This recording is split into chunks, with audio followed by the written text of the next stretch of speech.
자, 오늘 이렇게 처음 공부하신 분도 계시고 하기 때문에 간단히 부동산학을 좀 소개 좀 한 다음에 제 스케줄 좀 말씀드리겠습니다. 스케줄. 자, 이 부동산학이라는 학문은요, 이 경제학을 가장 큰 기반으로 해갖고 이 부동산에 관련된 다양한 상식 이런 걸 제공하는 그러한 학문입니다. 자, 그러면 도대체 어떤 상식을 주로 제공하냐? 주로 이제 부동산 거래 활동을 중심으로 해서 그 사이드에 있는 활동 있죠? 이런 걸 주로 이제 연구하겠다, 공부해보겠다는 얘기입니다. 그러면 구체적으로 어떤 내용을 공부하나 확인해 보겠습니다. 자, 이런 식으로 해보겠습니다. 이렇게 박스를 한번 딱 친 다음에 이렇게 한번 하긴 했는데 11월 달에 한 번 더 얘기하는 겁니다. 자, 먼저 의사결정 분야다. 의사결정이라는 표현은 여기서는 선택 가능한 여러 가지 대안들이 있다. 그러면 이 중에서 사람들은 합리적이고 경제적 인간을 가정합니다. 합리적이라는 얘기는 이성에 부합되는 행동을 하는 사람들, 이런 사람들을요, 합리적 인간이다. 그 다음에 경제적 인간은요, 어디 가서 우리가 손해 보려고 안 보려고 해요? 안 보려고 하죠? 시장 가서 물건을 깎으면 깎았지, 더 주려고는 안 할 겁니다. 예, 그리고 우리가 여기 와서 이제 공부하는 이유가 어떤 자아실현 욕구다. 예를 들어 자신이 내재되어 있는 능력을 최대한 발휘하겠다. 그런 것보다는 이 자격증 따서 이제 돈 좀 벌어갖고 좀 풍요로운 생활을 해보겠다는 얘기죠. 이런 게 주된 목적 아닙니까? 이런 걸 경제적 인간이다 줍니다. 이런 인간을 가정해서 선택 가능한 여러 가지 대안 중에 최적 대안을 선택해보겠다 하는 거를요, 의사결정 분야해 줍니다. 그래서 맨 먼저 부동산 투자론이라는 걸 공부할 건데, 자, 지금까지는 부동산 투자할 때 그냥 동물적 감각으로 저거 가격이 올라갈 것 같다. 그래서 그냥 대충 투자하고 있는데, 여기서는요, 그 투자를 한다 하더라도 논리적이고 과학적인 기법을 동원해서 최적 대안을 선택해 보겠다는 얘기입니다. 이걸요, 투자론 요소 공부할 겁니다. 자, 두 번째는 이제 금융론이라는 걸 공부할 건데, 부동산은 비싸기 때문에 때로는 은행에서 돈을 빌릴 필요가 있는데 이걸 금융이라는 겁니다. 자금의 조달을 금융이라 하는데, 자금을 조달하는 방식도 여러 가지가 있습니다. 그래서 어떤 형태로 자금을 조달할 것이고 어느 정도를 조달할 것이며 어떤 식으로 갚아 나갈 것인가, 이것도 하나의 선택의 문제가 될 수 있는 겁니다. 이거 이제 여기서 공부할 겁니다. 금융론에서. 세 번째는 이제 개발론이라는 걸 공부할 겁니다. 여기서는요, 내가 일단의 땅을 갖고 있다. 그럼 이 땅에다가 어떤 건물을 기획해서 어떤 식으로 지어서 어떤 식으로 분양할 것인가, 이것도 하나의 선택 가능한 여러 가지 대안 중에 선택의 문제가 될 수 있는 겁니다. 자, 마지막으로 부동산 정책론이라는 게 있습니다. 여기서는 부동산 관련된 여러 가지 문제가 발생했다. 예컨대 투기가 아주 극성이거나 난개발이 심하다. 아니면 어떤 사람 집도 절도 없다는 얘기죠. 이런 걸 부동산 문제라고 하는데, 이런 걸 그냥 방치해 놓으면 돼야 한대요? 안 되죠. 어떤 형태로는 정부가 나서서 해결해야 될 겁니다. 이때 이제 이걸 부동산 정책이라고 하는데, 이것도 마찬가지로 약간 어려운 표현인데, 이 정책을 수행함에 있어서도 효율성을 강조할 것인가, 아니면요, 형평성을 강조할 것인가, 하나의 선택의 문제가 될 수 있는 겁니다. 이렇게 해서 이 네 가지 파트를요, 의사결정 분야, 이렇게 이야기합니다. 의사결정 분야. 이게 이제 가장 중요한 파트고, 자, 이런 것들을요, 이렇게 실무적으로 이게 지원해 준다 해줍니다. 이런 분야가 있고, 그 다음에 이론적으로만 지원해 주는 분야가 있습니다. 이런 식으로. 그래서 실무적으로 지원해 준 분야를요, 의사결정을 지원해 주는 분야다. 그래서 의사결정 지원 분야, 이렇게 얘기합니다. 그리고 이제 이론적으로만 지원해 주는 분야를요, 기초 분야다. 이렇게 얘기합니다. 기초 분야. 그래서 실무적으로 지원해 준 분야는 맨 먼저 부동산 이용론이라는 게 있습니다. 여기서는 인간이 여러 가지 부동산 활동하는 과정에서 거래 활동, 임대 활동, 관리 활동, 이런 걸 전부 다 부동산 활동이라는데, 이런 활동하는 과정에서 나타나는 여러 가지 인간의 눈에 비춰지는 다양한 모습들이 좀 있습니다. 예를 들어 옛날에는 직장은 도심에 있고 외곽에 나가 살다가 요즘엔 다시 들어오려고 한다는 얘기죠. 이런 건 직주 분리 현상이다, 아니면 직주 접근 현상이다, 이러한 여러 가지 다양한 현상들, 이런 것들을 쭉 알아보는 겁니다. 자, 두 번째는요, 부동산 관리론이라는 걸 공부할 건데, 여기서는요, 부동산을 갖고 있으면서 어떤 식으로 관리하는 게 최적의 관리가 될 것인가 이런 거 좀 알아볼 겁니다. 세 번째는요, 입지 선정이다. 여기서는 내가 이제 빵집을 하려고 하는데 어디서 하는 게 가장 최적의 입지가 될 것인가 이거 쭉 알아볼 겁니다. 여기서는 주로 이제 외국에 있는 학자들이 내놓은 논문들이 좀 있습니다. 이걸 쭉 한번 살펴보는 겁니다. 그리고 이제 부동산 마케팅론이라는 게 있습니다. 자, 여기서는 어떤 기업이, 부동산 기업이 있다면 이윤의 극대화를 추구하고자 소비자 욕구에 맞는 어떤 제품을 좀 만들어야 되고, 그 다음에 이걸 어떤 식으로, 어떤 유통 경로를 통해서 팔을 건가, 그리고 가격은 어느 정도를 책정할 것이고, 그 다음에 소비자한테는 어떤 식으로 알릴 것인가, 이런 거와 관련된 총체적인 영업 활동, 이런 것들을요, 마케팅 해줍니다. 여기서 이제 공부할 것이고, 마지막으로 감정평가론이라는 걸 공부할 겁니다. 자, 감정평가론에는요, 시장에서 형성되는 가격 자체가 상당히 불합리하기 때문에 그 평가사를 시켜서 적정한 가격을 평가해 놓게 한 다음에 조세라든가 보상금 같은 거 책정하겠다입니다. 그런 거 외에도 다양한 용도로 써먹겠다는 거를요, 감정평가론 해줍니다. 여기서 이제 공부할 겁니다. 자, 요 정도를요, 실무적으로 지원해 준다 해줍니다. 실무적으로. 그 다음에 이제 기본, 이론적으로만 지원해 준 분야는 맨 먼저 오늘 공부해야 될 부동산학 총론이라고 해서 총론.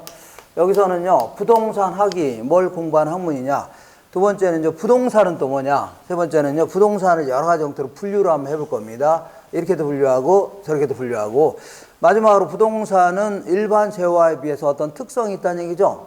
예를 들어, 이런 것들은 막 움직일 수 있지만, 우리 부동산은 토지는 움직여요? 안 움직여요? 안 움직여. 이렇게 몇 가지 특성들이 좀 있습니다. 그걸 쭉 알아볼 겁니다. 여기서 가장 기본적인 상식을 제공하는 거고, 자, 이 기초 분야 중에 가장 강력하게 의사결정을 지원해주는 분야가 경제 이론입니다. 요거는 이제 경제학에 있는 내용을 여기다가 이제 집어넣는 건데, 자, 맨 먼저 수요 공급 이론. 여기는 한 3가지 정도가 있는데, 수요 공급 이론은요, 어떤 아파트 단지가 있는데 아파트 살려는 사람이 많아졌다. 그러면 가격이 올라가요? 떨어져요? 올라갈 겁니다. 반대로 요즘처럼 사는 사람들은 별로 없는데 팔려는 사람이 많아졌다는 얘기죠. 그러면 가격이 올라가요? 떨어져요? 떨어질 겁니다. 이런 것들을 말로만 얘기하는 게 아니라 이 그래프라는 걸 가지고 좀 논리적으로 한번 설명해 보겠다. 그런 얘기입니다. 이걸요, 수요 공급 이론. 그리고요, 수요와 공급이 만나는 점에서 가격과 거래량이 결정되는 하나의 시장이 형성될 수 있는데, 이러한 시장은요, 일반 재화 시장인 맥주 시장 이런 거에 비해서는 차이점이 있다는 얘기죠. 이런 걸 쭉 알아보는 게 여기입니다. 그리고 이러한 시장은 시간이 흐름에 따라서 성재 수준 자체가 좋아졌다 나빠졌다, 다시 말하면 호황이다 불황이라는 걸 방북할 수 있는 겁니다. 이걸 통해서 앞으로 경제활동하는데 도움을 받고자 하는 걸요, 이걸요, 경기 변동론 해줍니다. 그래서 요 정도 내용이 경제 이론을 구성하는 내용이고, 마지막으로 이 투자라든가 개발 이런 거 하려면 어떤 법률적인 상식도 알고 있어야 돼요? 모르고 있어야 돼요?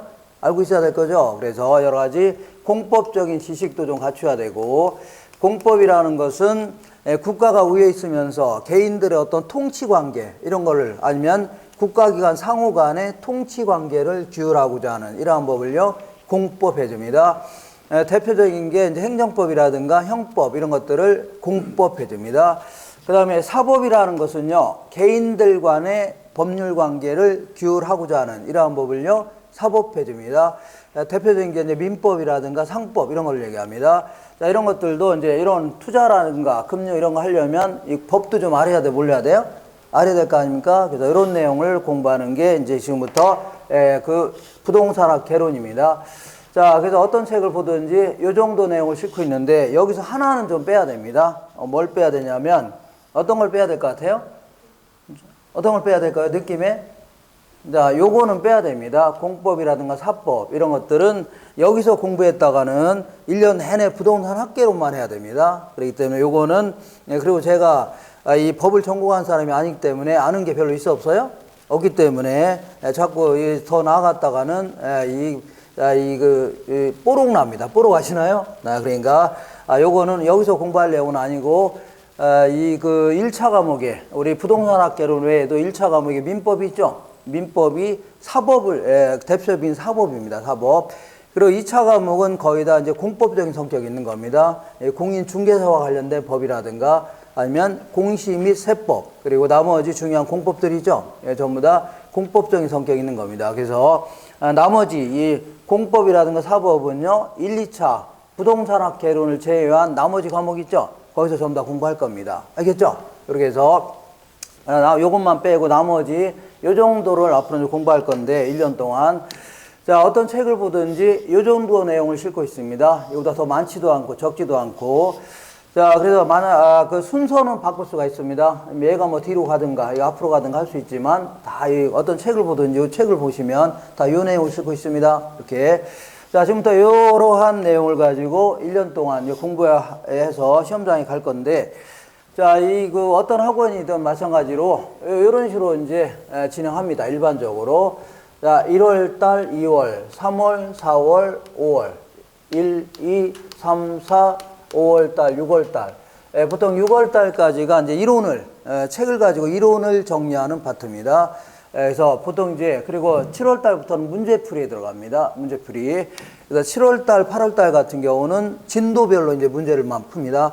그리고 9월달, 10월달은요, 무작위로 되어 있는 거 40문제씩 막 드릴 겁니다. 그래서 그 실전하고 똑같이 막 들여갖고 푸른 다음에 같이 같이 풀이도 하고 이렇게 해서 실전 한 다음에 이제 마지막 10월 마지막 주 토요일 날 시험 보러 갈 겁니다. 이게 진행할 거고, 그다음 6월 달까지가 이제 이론을 정리하는 파트인데, 자, 일반적으로 2개월 코스로 진도를 한 번씩 끝낼 겁니다. 그다음 이 2개월 코스로 여기부터 여기까지 다 끝내는 식으로 해서 진도를 끝낼 겁니다. 자, 그럼 한 번에 하면 되는 거죠. 이렇게 세 번씩 나눠서 하냐. 만약에 부동산학 개론만 공부한다면 뭐 2개월 동안에 다 할 수 있을 겁니다. 한 번에 다 하면 돼요. 근데 우리는 이 부동산학 개론만 공부하는 게 아니라 다른 공부도 해야 돼, 안 해야 돼요? 해야 되죠. 뭐 민법이든 공법이든 내용도 무지하게 많습니다. 책을 받아보면 뭐 무지하게 많죠. 이런 것들을 전부 하려면 이거를 뭐 한꺼번에 할 수는 없는 겁니다. 쪼개서 해야 돼요. 쪼개서 하는데 뭐 처음부터 똑같은 내용으로 하는 게 아니라 여기는 조금 쉬운 내용, 여기는 조금 어려운 내용도 포함되고, 요거는요 아주 어려운 내용도 포함됩니다. 그리고 기출문제를 푼다 하더라도 여기서는 아주 쉬운 문제들 주로 풀 거고, 여기는요 중급 난이도 정도, 그리고 요거는요 고급 난이도, 이렇게 해서 좀씩 난이도를 올려나갈 겁니다. 알겠죠? 이때 이 중에서는 가장 중요한 내용이 뭐냐면, 자, 이 중에서는 우리가 기초이론 중에서는 수요 공급 이론, 요게 이제 가장 중요한 내용입니다. 5개, 40문항 중에 5개 전후로 해서 나오는 아주 중요한 파트고, 그 다음에 의사결정 분야에서는 뭐 투자론과 금융론 매우 중요합니다. 파트별로 5문제 내지 때로는 6문제 나오기도 합니다. 그리고 정책론 여기서는 한 5문제 정도 나오고, 그 다음에 이제 제일 중요한 거고, 의사결정 지원 분야에서는 가장 중요한 게 감정평가론입니다. 여기는 꼬박 6문제 정도 나옵니다. 이렇게 해서 제가 이제 네모 친 거 있죠? 여기서 40문항 중에 거의 한 30문항 가까이 나옵니다. 매우 중요한 파트입니다. 중요한 파트니까 주로 여기에 초점을 맞추시고, 나머지 내용들은 전부 다 한 문제 내지 2문제 물어봅니다. 참고로 오늘 해야 될 요 부분만 3문제 정도 나오고, 나머지는요 2문제, 1문제, 여기는 2문제 정도, 한 문제, 여기는 2문제, 한 문제 정도 이렇게 나오는 게 답니다. 그러니까 나머지 것들은 뭐 내용은 좀 있는데 실속은 별로 없습니다. 그래서 한 문제 내지 많이 나오면 몇 문제예요? 2문제 나오는 게 다기 때문에 가능하면 어디에 초점을 맞춘다고요? 네모 친 거에 초점을 맞춰야 돼요. 되셨죠? 그리고 나머지는 조금 내용도 좀 평이합니다. 그러니까 주로 이제 제가 네모 친 거가 좀 내용도 좀 어렵고 좀 중요한 내용입니다. 그래서 자, 제가 이제 그동안 2007년서부터 강의를 쭉 해왔는데, 처음에는요, 뭐, 처음부터 끝까지 다 하려고 했습니다. 그러다 보니까 아무래도 말도 좀 빨라지고, 그 다음에 학생들도 자꾸 빨라지니까, 힘들어 하시고 그래갖고, 이 전략을 좀 바꿨습니다. 어떤 식으로 하기로 했냐면, 지금부터 1, 2월 달에든 3, 4월 달에든, 네모 친 거 있죠? 이걸 중요한 5가지 파트라고 치자. 중요한 5가지 파트는 같이 다 할 겁니다. 1, 2월 달에도 하고 3, 4월 달에도 할 겁니다. 이런 식으로.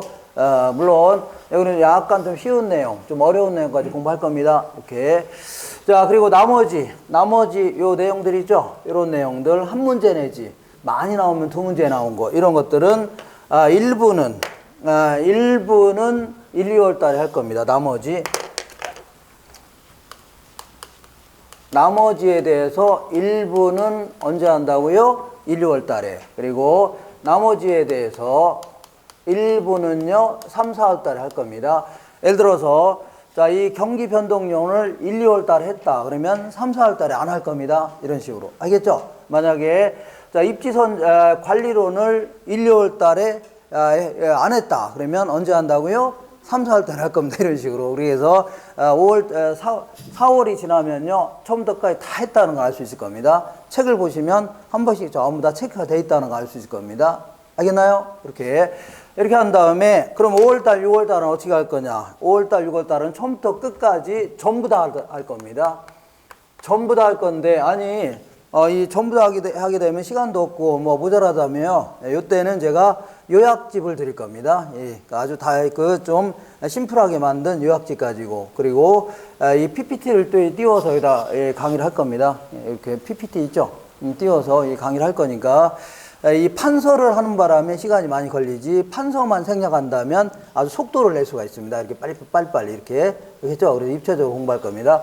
이렇게 해서 이런 식으로 진행할 거고 이게 끝나면 이제 7월 달부터는 문제풀이에 들어갈 겁니다. 알겠죠?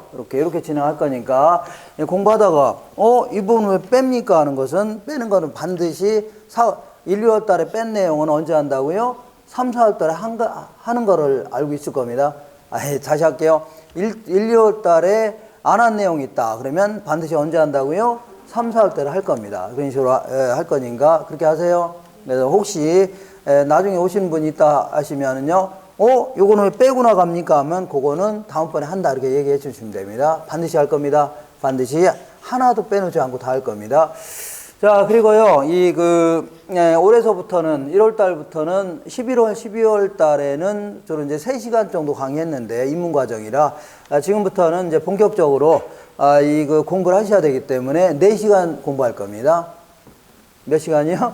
4시간. 적지 않은 시간인데, 4시간씩 꼬박꼬박 할 건데, 한 3시간, 4시간씩 항상 강의를 할 건데, 이때요, 한 3시간 뭐 10분 내지 20분 정도, 3시간 20분 정도는요, 이렇게 이제 이 칠판에 가지고 이제 설명을 할 겁니다. 설명 쭉, 그날 설명할 거예요. 알겠죠? 그런 다음에 나머지 한 30분 정도는요, 30분 정도는 그날 했던 내용 있죠? 요걸 PPT를 띄워서 한 번 더 저에게 복습할 겁니다. 이런 식으로. 다시 해볼게요. 한 3시간 20분 정도는 그 내용을 설명할 겁니다. 분필 가지고 설명하고, 나머지 30분 정도는 제가 자료를 나눠 드릴 겁니다.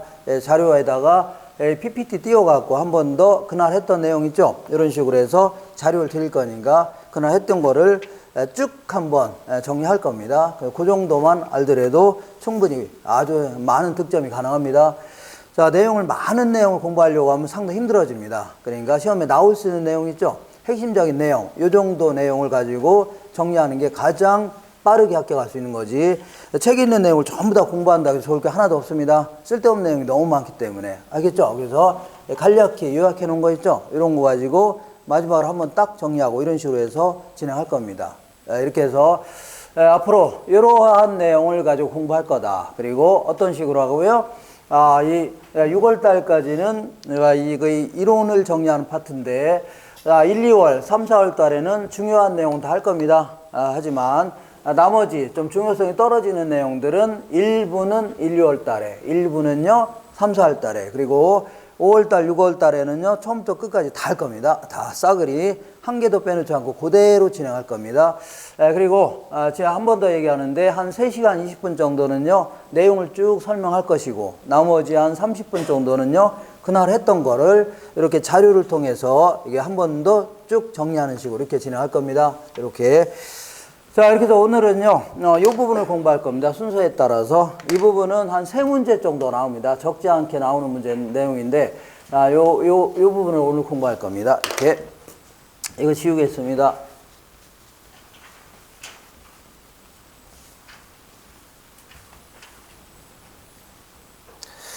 자, 우리 교재는요, 어디를 볼 거냐면요, 16페이지 한번 보겠습니다. 16페이지.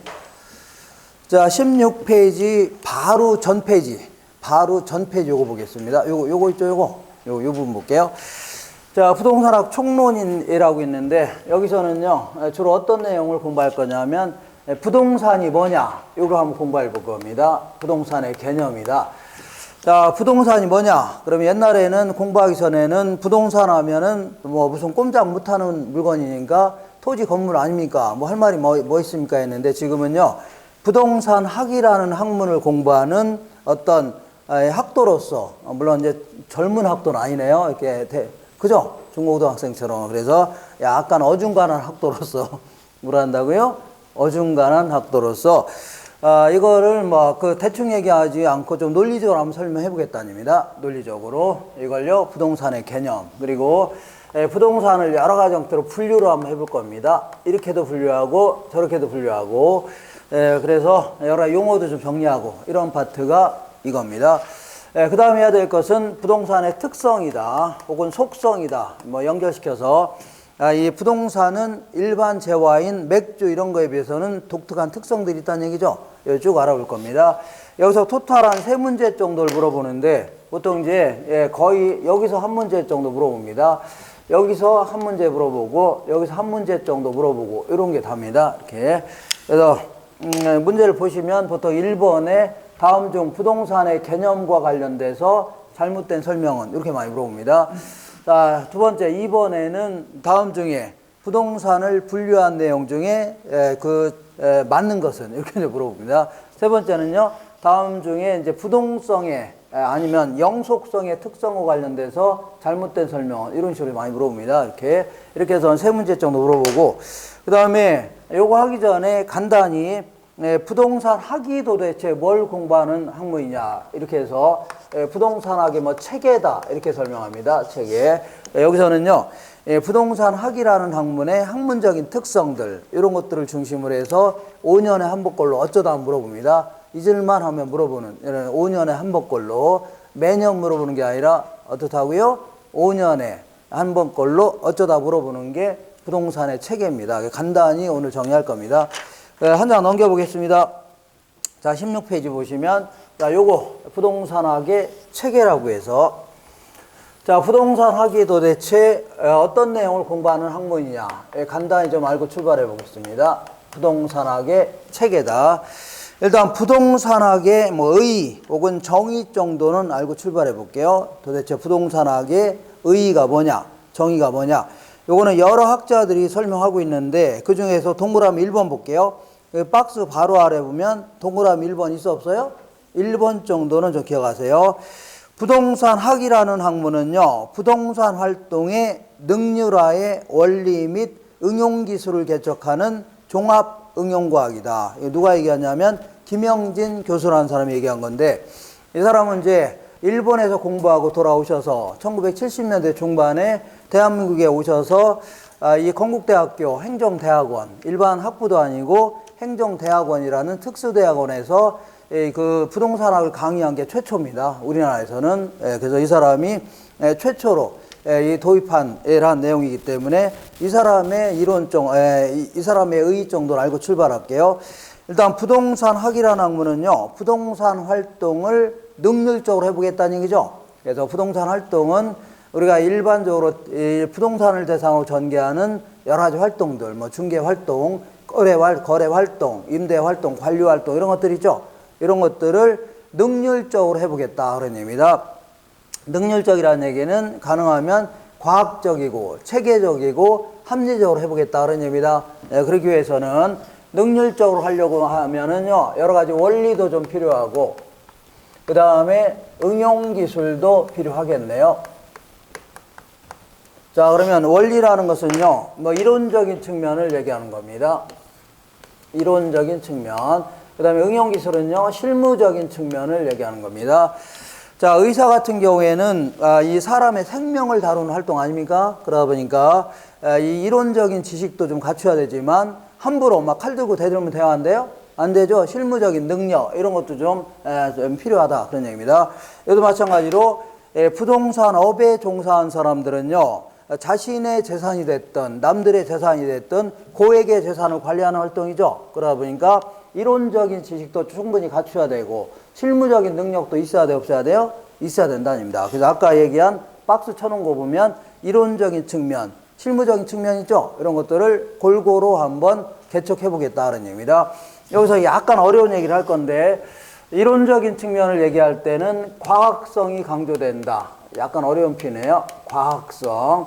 과학성이라는 것은요, 학문이 지니고 있는 어떤 본연의 성질, 학문적인 깊이 이런 것들을 보통 과학성 해줍니다. 말이 좀 어렵네요. 그 다음에 실무적인 측면을 얘기할 때는 기술성이 강조된다. 이렇게 합니다. 기술성이라는 것은 현장에 써먹고자 하는 어떤 수단성 이런 걸 강조하는 거를요, 기술성 이렇게 표현합니다. 그러니까 과학성뿐만 아니라 기술성까지 골고루 개척해 보겠다는 얘기입니다. 그래서 어쨌거나 원리 및 응용 기술을 개척하는 종합 응용과학이다 이렇게 얘기합니다. 종합 응용과학이다. 이게 결국은 학문적인 특성이 될 수 있습니다. 그래서 이 학문적인 특성을 중심으로 해서 보통 이제 한 5년에 한 번꼴로 어쩌다 한 번씩 물어봅니다. 이렇게 요걸 중심으로 해서 5년에 한 번꼴로 어쩌다 물어봅니다. 자, 그래서 그 어디냐면요, 17페이지 맨 아래쪽에 보겠습니다. 17페이지 아래쪽에 보면 부동산학의 학문적인 성격이라고 있어 없어요? 있죠. 요걸 중심으로 해서 어쩌다 간헐적으로 한번 물어봅니다. 자, 1번 해볼게요. 부동산학은 종합과학이다 이렇게 합니다. 무슨 과학이라고요? 종합과학. 그 다음에 그 밑으로 2번에 부동산학은요 응용과학이다. 응용과학. 한 장 넘겨보겠습니다. 넘겨보시면 부동산학은 사회과학이다. 사회과학. 네 번째는요, 부동산학은 구체적인 경험과학이다 입니다. 경험과학. 마지막으로 부동산학은요 규범과학이다 이렇게 얘기합니다. 규범과학. 자, 다시 한번 정리해 볼게요. 다시 한번 쭉 정리한다면, 자, 이 과학은 크게 이제 자연과학이라는 게 있습니다. 자연과학은요, 자연의 현상, 우주의 본질, 뭐 이런 것들을 연구하는 수학이라든가 물리, 생물, 지구과학, 화학 이런 것들이 있죠. 이런 거를요, 자연과학 해줍니다. 여기에 비하여 사회과학이라는 것은요, 사회과학은 이 인간들 간의 관계에서 나타나는 다양한 현상들, 아니면 인간과 사물이 연결돼서 나타나는 현상들 있죠. 이런 걸 연구하는 거를요, 사회과학 해줍니다. 예컨대 이제 법학이라든가 종교학이라든가 경영, 경제, 회계 뭐 이런 것들이죠. 이런 걸 전부 다 사회과학 이렇게 얘기합니다. 자, 그리고요, 자연과학 앞에는요, 간혹가다 기초 혹은요, 순수자라는 표현을 씁니다. 순수 자연과학 해주면요, 자연의 현상을 그냥 있는 상태 그대로 분석하는 겁니다. 이런 거를요, 순수 자연과학 이렇게 얘기합니다.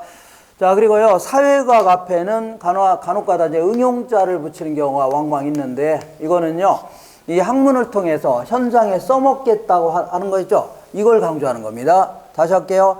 이 과학을 통해서 직접 현장에 나가서 써먹겠다는 얘기죠? 이런 걸 강조하는 거를요, 응용과학이다 해줍니다. 그러면 우리 부동산학은요, 부동산학은 인간이 부동산을 대상으로 전개하는 다양한 활동들, 뭐 거래 활동, 임대 활동 이런 거를 분석하기 때문에 사회과학이다 해줍니다.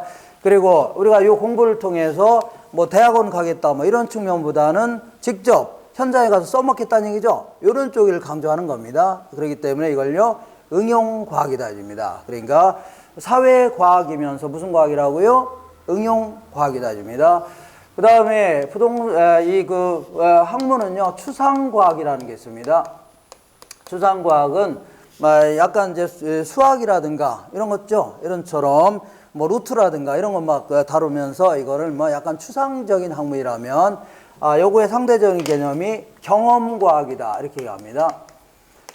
경험과학이라는 것은 이 학문이 어떤 뭐 추상적인 학문이 아니라 아주 옛날부터 행해왔던 부동산 활동이죠. 뭐 거래 활동 이런 것들은 아주 오랫동안 행해왔을 겁니다. 아주 오랫동안 행해져 왔던 부동산 활동 이런 것들을 경험 삼아서 이걸 학문화시켰다 해서 이걸요 경험과학이다 줍니다. 알겠나요? 이렇게. 그 다음에 세 번째는요 종합과학이다 이런 표현을 씁니다. 종합과학이라는 것은 이 학문은요 우리나라는 기껏해야 언제부터 출발했다고요? 1970년대 중반부터 부동산학이 도입된 겁니다. 아주 연륜이 짧은 이게 초보적인 학문인데 어쩌나 김영진 교수님이 건국대학에서 이제 강의를 하기 시작했을 거 아닙니까? 그러면 책이 있어야 돼, 없어야 돼요? 이런 책이 있어야 되죠? 이 책을 어떤 식으로 만들었냐면 이런 형태로 만들었습니다. 이렇게 부동산학이라는 학문을 만들면서 산자를 빼내네요. 부동산학이라는 학문을 만들면서 그 경제학이라든가 이런 것처럼 500년이 넘는 장구한 역사를 자랑하는 이러한 전통적인 학문이 아니라 얘는요 제 주변에 있는 이미 있었던 학문들 있죠. 요걸 싸잡아서 부동산에 맞게끔 적절히 체계화시켰다 입니다. 예컨대 이미 있었던 법률적 측면의 학문이라든가 아니면은요 기술적 측면의 학문들 아니면은요 주변에 있는 뭐 이 경제적 측면의 학문들 이런 것들을 싸잡아서 부동산에 맞게끔 적절히 체계화시켰다 아니면요 이거 시스템화시켰다 뭐 조화롭게 했다 이렇게 얘기합니다. 그래서 먼저 법률적 측면의 학문은요 어떤 것들이 있을래나요? 여러 가지 뭐 공법이라든가 사법학 이런 걸 얘기합니다. 공법학이라든가 사법학 이렇게. 자, 원래 이제 대학교가 큰 대학은요, 공법학과 따로 뽑고 사법학과 따로 뽑습니다. 서울대 같은 경우에는 물론 뭐 배우는 건 똑같지만 이렇게 어쩌거나 이렇게. 그 다음에 이제 기술적 측면의 학문은요, 건축학이라든가 아니면 토목학 이런 것들을요, 기술적 측면의 학문이다. 그리고 경제적 측면의 학문은요, 경제학이라든가 아니면요, 경영학 아니면은요, 회계학 통계학 뭐 이런 것들을 다 경제적 측면의 학문이다 줍니다. 이러한 주변에 있는 기존에 있었던 학문을요 다 한솥 단지에 집어넣고서 이거를 적절히 어떻다고요? 체계화시켰다. 그래서 이걸요 종합과학이다 줍니다. 말이 좋아서 종합과학이지 그냥 뭐 주변에 있는 학문을 짜집기 했다 생각하시면 돼요. 우리 논문 같은 거 짜집기 하죠? 뭐 여기 이것저것 따내서 막 다 합쳐놓은 거 아닙니까? 그래서 초창기 때는요 이 그 막 아주 막 주변에 있는 학문에서 다 집어넣고 싸잡아서 해갖고 제가 2007년서부터 강의 시작했는데 그때만 하더라도 책 두께가 막 이랬습니다. 무지하게 두껍고 주제가 뭔지 모를 정도로 아주 난잡하고 지저분한 이러한 학문이었습니다. 아주 복잡하고 쓸데없는 내용도 무지하게 많고 근데 이제 학문도 점점 발전해왔네요. 발전하는 겁니다. 특히 공인중개사 시험에 부동산 학이 이제 도입되는 바람에 학생들이 너도 나 이거 공부하다 보니까 질문 있으면 막 질문도 해야 되고 틀린 거 있으면 얘기도 해야 될 거 아닙니까? 그러면서 점점점 발전하기 시작해서 지금은요 상당히 정갈해졌습니다. 그래서 지금은요 두께도 좀 좁아졌고 내용도 좀 깔끔해졌습니다. 초창기 때는 아주 지저분했습니다. 아주 막 주제가 멀주먼저로 그냥 나열식 막 이런 식으로 돼 있었는데 지금 많이 좋아졌습니다. 어쨌거나 부동산학은요 주변에 있는 다양한 학문을 종합화시켰다 해서 이걸요 종합과학이 됩니다. 마지막으로 하나 정도 더 한다면 부동산학은요 규범과학이다 이렇게 표현합니다. 규범과학은 또 뭐냐? 이 학문을 통해서요 무엇이 옳고 그른지의 가치 판단의 기준을 제시한다는 얘기죠. 그래서 이걸요 규범과학이라는 겁니다. 나중에 이제 학문을 이거 공부하다 끝나면 투자 같은 거는 바람직한 활동이다. 투기는요 바람직하지 않다 이렇게 해서 가치 판단의 기준을 제시합니다. 나중에 이제 주변 환경과 어울려서 이용할 때는 바람직한 거지만 공장 한복판에 아파트가 있으면 주변 환경과 어울려 안 어울려요? 이런 것들은 바람직하지 않다 이렇게 해서 옳고 그름의 가치 판단의 기준을 제시한다 해서 이걸요 교범과학이다 줍니다. 되셨죠? 이렇게 해서 간단히 5년에 한 번꼴로 이 부분을 주로 물어봅니다. 그래서 이렇게 간단히 자세히 몰라도 됩니다. 부동산학은요 응용과학이다. 그 다음 뭐라고요? 사회과학이다. 그 다음에 경험과학이다. 그 다음에요 종합과학이다. 마지막으로요 교범과학이다. 이 정도만 대가리 위주로 정리하시면 돼요. 대가리. 나중에 5년에 한 번꼴로 어쩌다 물어보는데 이런 식으로 나중에 여기 이제 뒤에 문제가 있는 줄 알았더니 이 부분은 문제가 없더라고요. 그래서 추순자, 김순자가 아니라 무슨 순자라고요? 추순자, 당신은 빠져. 이렇게 좀 기억하시면 돼요. 추순자, 당신은 어떻게 하라고요? 빠져. 이렇게.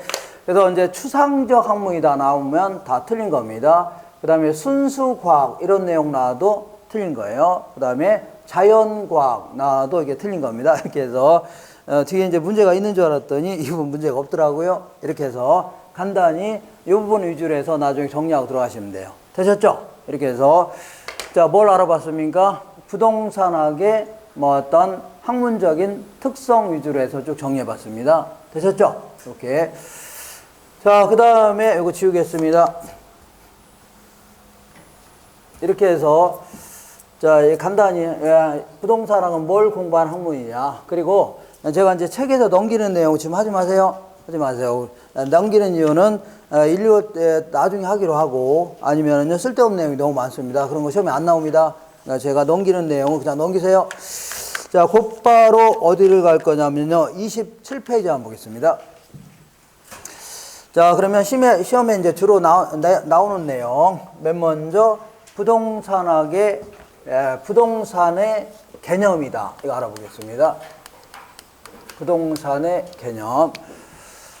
자, 여기서 이제 한 문제 정도 물어봅니다. 부동산의 개념 27페이지. 부동산이 도대체 뭐냐? 아까 얘기한 대로 부동산이 뭐예요? 그러니까 부동산은 움직일 수 없는 재산이죠. 이걸 부동산이라는 거 아닙니까? 그러니까 토지, 건물 이런 거 아닙니까? 간단히 대답했는데 지금은요 부동산 학이라는 학문을 공부하는 학도로서 남들하고 똑같이 대답하면 좀 없어 보이죠? 좀 논리적으로 한번 설명해 보겠다. 자, 요 얘기를 아까 안 했는데 아까 자 부동산 학이라는 학문을 만들면서 어떻게 만들었다고요? 주변에 있는 법률적 측면 학문이라든가 경제적 측면의 학문들, 기술적 측면의 학문을 싸잡아서 부동산에 맞게끔 종합화시켰다고 했죠? 맞죠? 이걸 종합과학이라고 하는데 자, 지금부터 이 모든 부동산 활동할 때는 세 가지 측면을 공히 따져봐야 됩니다. 거래 활동하거나 임대 활동하거나 관리 활동하거나 전부 다 뭘 따지라고요? 세 가지 측면을 공히 따져야 됩니다. 이걸 뭐라 한다고요? 복합적 접근이다. 이렇게 얘기합니다. 자, 예를 들어서 내가 아파트 구입하려고 하는데 사기당하면 돼야 안 돼요? 안 되죠. 법률적 측면 꼼꼼히 따져야 되고 집값 떨어지면 돼야 안 돼요? 안 되죠. 경제적 측면도 따져야 되고 층간소음이 심하거나 아니면 집이 무너지고 그럼 돼야 안 돼요? 안 되죠. 그래서 기술적 측면도 공히 따져야 됩니다. 이걸 지금부터 뭐라 한다고요? 복합적 접근이 따집니다. 그러니까 다시 할게요. 앞으로 시험 끝날 때까지 이런 표현을 계속 쓸 겁니다. 지금부터 모든 부동산 활동할 때는 세 가지 측면을 공히 따져야 된다는 얘기죠. 이걸 뭐라 한다고요? 복합적 접근이 따집니다. 똑같이 이것도 마찬가지로 자, 지금부터 자, 부동산의 개념을 정의할 때도 복합적으로 한번 접근해 보겠습니다. 근데 요거는 이 시간대가 좀 어중간하니까 뭐 잠깐 쉬었다 하겠습니다.